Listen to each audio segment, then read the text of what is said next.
بسم اللہ الرحمن الرحیم۔ اللہم صلی علی محمد و آل محمد۔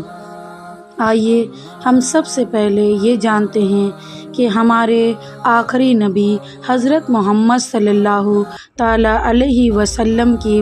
جو سب سے پہلی بیوی ہیں حضرت خدیجہ رضی اللہ تعالیٰ عنہا، وہ اپنی زندگی کو کس طریقے سے گزارتی تھی، ہم ان کو سماعت کریں گے اور اسی طریقے سے اپنی زندگی کو سنواریں گے۔ بے شک نیک لوگوں کے طریقے پہ چلنے سے اللہ تبارک و تعالیٰ خوش ہوتا ہے، تو اس ویڈیو کو لازمی آخر تک سنیں۔ حضرت خدیجہ رضی اللہ تعالیٰ عنہا یہ رسول اللہ صلی اللہ علیہ وسلم کی سب سے پہلی بیوی اور رفیق حیات ہیں۔ یہ خاندان قریش کی بہت ہی باوقار ممتاز خاتون ہیں۔ ان کے والد کا نام خویلد بن اسد اور ان کی ماں کا نام فاطمہ بنت زائدہ تھا۔ ان کی شرافت اور پاک دامنی کی بنا پر تمام مکہ والے ان کو طاہرہ کے لقب سے پکارا کرتے تھے۔ انہوں نے حضور صلی اللہ علیہ وآلہ وسلم کے اخلاق و عادات اور جمال صورت و کمال سیرت کو دیکھ کر خود ہی آپ سے نکاح کی رغبت ظاہر کی۔ چنانچہ اشرف قریش کے مجمع میں باقاعدہ نکاح ہوا۔ یہ رسول اللہ صلی اللہ علیہ وسلم کی بہت ہی جانثار اور وفا شعار بیوی ہیں اور حضور صلی اللہ علیہ وسلم کو ان سے بہت ہی بے پناہ محبت تھی۔ چنانچہ جب تک کہ یہ زندہ رہیں آپ نے کسی دوسری عورت سے نکاح نہیں فرمایا اور مسلسل 25 سال تک محبوب خدا کی جانثاری اور خدمت گزاری کے شرف سے سرفراز ہیں۔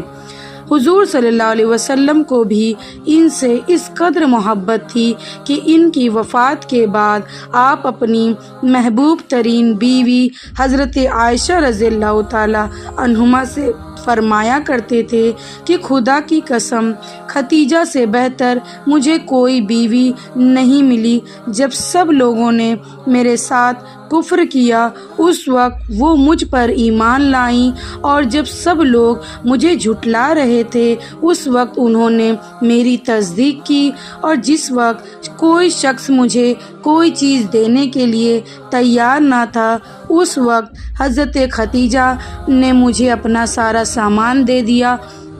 اور انہی کے شکم سے اللہ تعالیٰ نے مجھے اولاد عطا فرمائی۔ سبحان اللہ۔ اس بات پر ساری امت کا اتفاق ہے کہ سب سے پہلے حضور صلی اللہ علیہ وسلم کی نبوت پر یہی ایمان لائی اور ابتدائے اسلام میں جبکہ ہر طرف آپ کی مخالفت کا طوفان اٹھا ہوا تھا، ایسے خوفناک اور کٹھن وقت میں صرف ایک حضرت خدیجہ کی ہی ذات تھی جو پروانوں کی طرح حضور صلی اللہ علیہ وسلم پر قربان ہو رہی تھی، اور اتنے خطرناک وقت میں جس استقلال اور استقامت کے ساتھ انہوں نے خطرے اور مصائب کا مقابلہ کیا، اس خصوصیت میں تمام ازواج مطہرات پر ان کو ایک ممتاز فضیلت حاصل ہے۔ آگے آپ تمام آخر تک سنیں تاکہ آپ کے اندر بھی جذبہ ایمان پیدا ہو سکے۔ ان کے فضائل میں بہت سی حدیثیں بھی آئی ہیں۔ چنانچہ حضور نبی کریم صلی اللہ علیہ وسلم نے فرمایا کہ تمام دنیا کی عورتوں میں سب سے زیادہ اچھی اور باکمال 4 بیویاں ہیں۔ ایک حضرت مریم، دوسری حضرت آسیہ فرعون کی بیوی تھی اور تیسری حضرت خدیجہ اور چوتھی حضرت فاطمہ جو حضور صلی اللہ علیہ وسلم کی سب سے چہیتی بیٹی تھی۔ ایک مرتبہ حضرت جبرائیل علیہ السلام دربار نبوت میں حاضر ہوئے اور عرض کیا کہ اے محمد صلی اللہ علیہ وسلم، یہ خدیجہ ہیں جو آپ کے پاس ایک برتن میں کھانا لے کر آ رہی ہیں، جب یہ آپ کے پاس آ جائیں تو ان سے ان کے رب کا اور میرا سلام کہہ دیجئے، اور ان کو یہ خوشخبری سنا دیجئے کہ جنت میں ان کے لیے موتی کا ایک گھر بنا ہے جس میں نہ کوئی شور ہوگا اور نہ ہی کوئی تکلیف ہوگی۔ بخاری شریف میں یہ سب کچھ موجود ہے۔ سرکار دو جہاں صلی اللہ علیہ وسلم نے ارشاد فرمایا،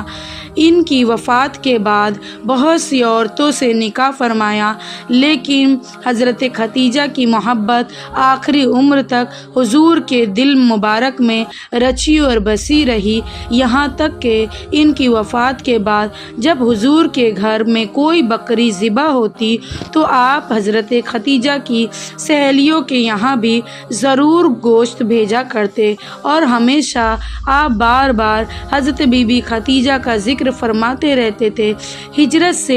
3 سال پہلے 65 برس کی عمر پا کر ماہ رمضان میں مکہ مکرمہ کے اندر انہوں نے وفات پائی، اور مکہ مکرمہ کے مشہور قبرستان حجون یعنی جنت المعلیٰ میں خود حضور صلی اللہ علیہ وسلم نے ان کی قبر انور میں اتر کر اپنے مقدس ہاتھوں سے ان کو خاک سپرد کیا، اور اس وقت تک نماز جنازہ کا حکم نازل نہیں ہوا تھا، اس لیے حضور صلی اللہ علیہ وسلم نے ان کے جنازے پر نماز نہیں پڑھائی، اور حضرت خدیجہ کی وفات سے 3 یا 5 دن پہلے حضور کے چاچا ابو طالب کا انتقال ہو گیا تھا۔ ابھی چاچا کی وفات کے صدمے سے حضور صلی اللہ علیہ وسلم کا دل نازک رنج اور غم سے نڈھال ہی تھا کہ حضرت خدیجہ کا بھی انتقال ہو گیا۔ اس ساہیں قلب مبارک پر اتنا زبردست صدمہ گزرا کہ آپ نے اس سال کا نام عام الحزن یعنی غم کا سال رکھ دیا، اور